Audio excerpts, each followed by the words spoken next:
విశాఖలో YSR Congress party senior నేతకు shock తగిలింది. ఆ పార్టీ అధినేత జగన్ షాక్ ఇచ్చారు. దీంతో బాధిత నేత లబోదిబోమంటున్నాడు. అనవసరంగా తెలుగుదేశం పార్టీ నుంచి బయటకు వచ్చేశానని ఆవేదన వ్యక్తం చేస్తున్నారు. ఇంతకీ ఆ నేత ఎవరో తెలుసా?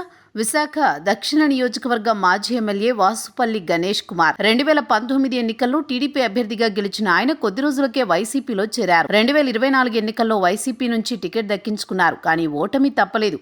ఈ తరుణంలో ఆయన తిరిగి మాతృ పార్టీలోకి వస్తారని ప్రచారం సాగింది. అయితే అటువంటిదేమీ లేకుండా పోయింది. ఇటీవల ఓ టీడీపీ కార్పొరేటర్ను వైసీపీలోకి చేర్పించడంలో కీలక భూమిక పోషించారు వాసుపల్లి. కానీ జగన్ వేరేగా ఆలోచన చేశారు. వాసుపల్లి స్థానంలో కొత్త నేతకు బాధ్యతలిచ్చారు. విశాఖ డిఫెన్స్ అకాడమీతో అందరికీ సుపరిచితులయ్యారు వాసుపల్లి గణేష్ కుమార్. ఏటా వినాయక చవితి వేడుకలను ఘనంగా నిర్వహించేవారు. అలా విశాఖ నగరంలో ప్రముఖుడయ్యారు. తెలుగుదేశం పార్టీలో యాక్టివ్గా ఉన్న వాసుపల్లి గణేష్ కుమార్ ను గుర్తించారు చంద్రబాబు. 2009లో మత్స్యకారులు అధికంగా ఉండే విశాఖ దక్షిణ నియోజకవర్గ టికెట్ కట్టబెట్టారు. ఆ ఎన్నికల్లో వాసుపల్లి గణేష్ కుమార్ కు ఓటమి తప్పలేదు. 2014లో రెండోసారి టికెట్ ఇవ్వడంతో దక్షిణ నియోజకవర్గం నుంచి గెలిచారు. 2019లో మూడోసారి టికెట్ ఇచ్చారు. రాష్ట్రంలో జగన్ ప్రభంజనం వీచినా విశాఖ నగరంలోని 4 నియోజకవర్గాల్లో మాత్రం టీడీపీ గెలిచింది.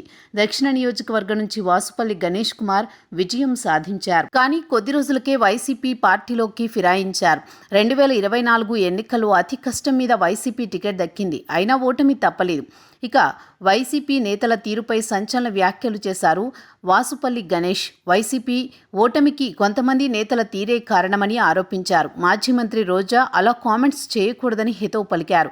వల్లభనేని వంశీ, కొడాలి నాని లాంటి నేతలు బయటకు పంపించేయాలని సూచించారు.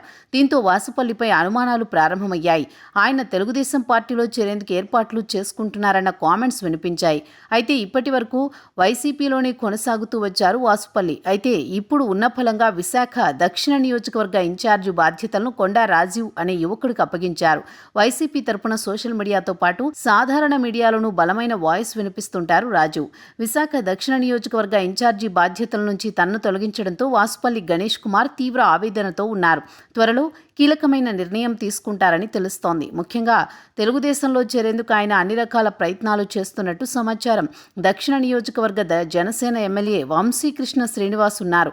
మరోవైపు టీడీపీ ఇన్ఛార్జిగా ఇప్పటికే సీతంరాజు సుధాకర్ నియమితులయ్యారు. అందుకే వాసుపల్లి గణేష్ కుమార్ చూపు బీజేపీ వైపు ఉందని ప్రచారం సాగుతోంది. మరి ఆయన ఎలాంటి నిర్ణయం తీసుకుంటారో చూడాలి.